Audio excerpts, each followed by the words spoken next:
Hi, my name is Andrew Darby, and this is the video portion of my Professional Dispositions of Learning assignment. Teachers have a substantial role in supporting learning, improving planning and practice, upholding professional expectations, and collaboratively advancing the profession. Thinking of the SPA standards for social studies teachers, it describes the role teachers play in these aspects. To support learning, we need to use data-based assessment to best cater our classes to our students.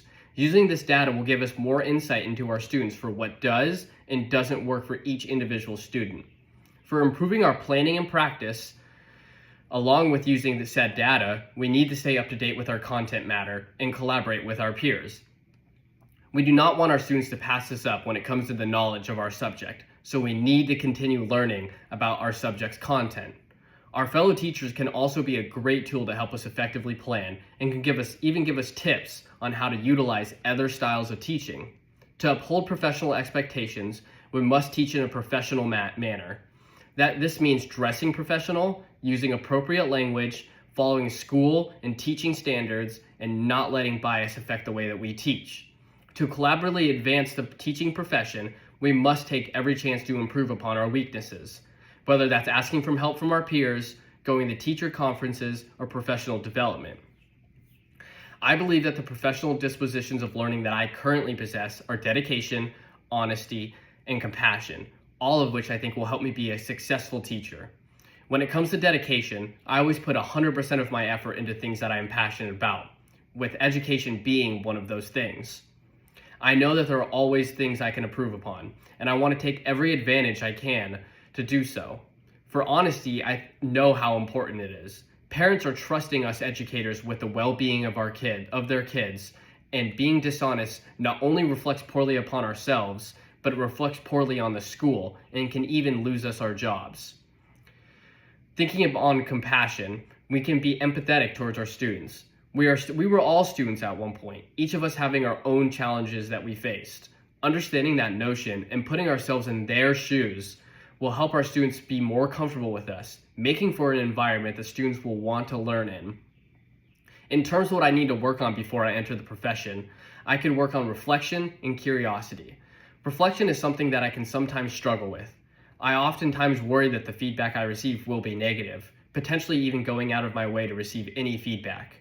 However, to be an effective educator, I need to face this fear, and I need to understand that while some feedback may be negative, there's a chance it could be positive too.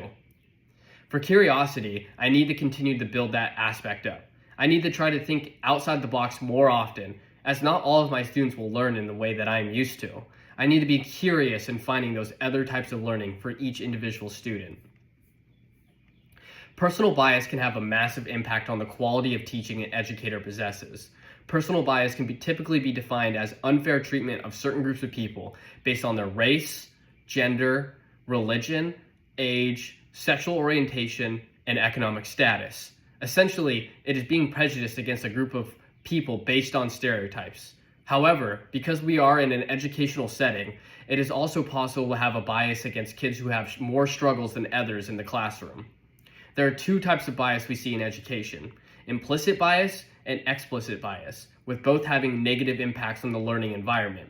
Implicit bias is done unconsciously, meaning that the bias is shown without the intent of being prejudiced. People may be completely unaware of their biases.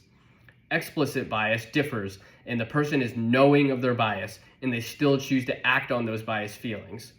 In terms of how this affects students, it can substantially inhibit the student's abilities in the classroom.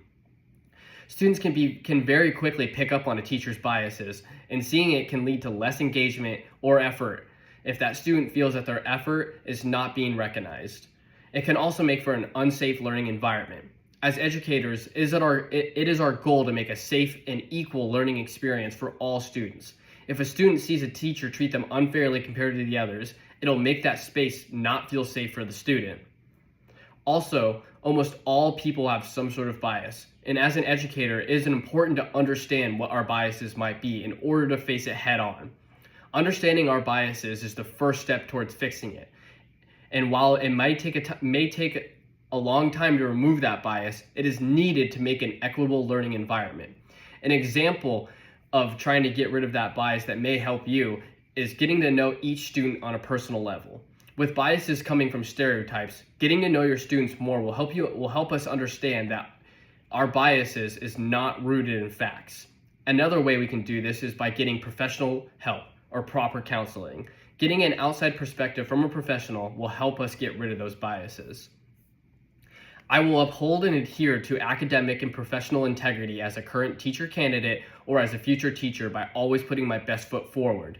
Everything I have mentioned throughout this presentation takes a lot of effort, and I am more than willing to put that effort in, as I am very passionate about teaching. I will take every opportunity I can to improve upon my teaching skills, whether it's through professional development, collaboration, or going to teaching conferences. Also, it is important to know how important of a role teachers play in students' lives. We must remain professional, but we also need to be passionate with our students to give them the best education possible.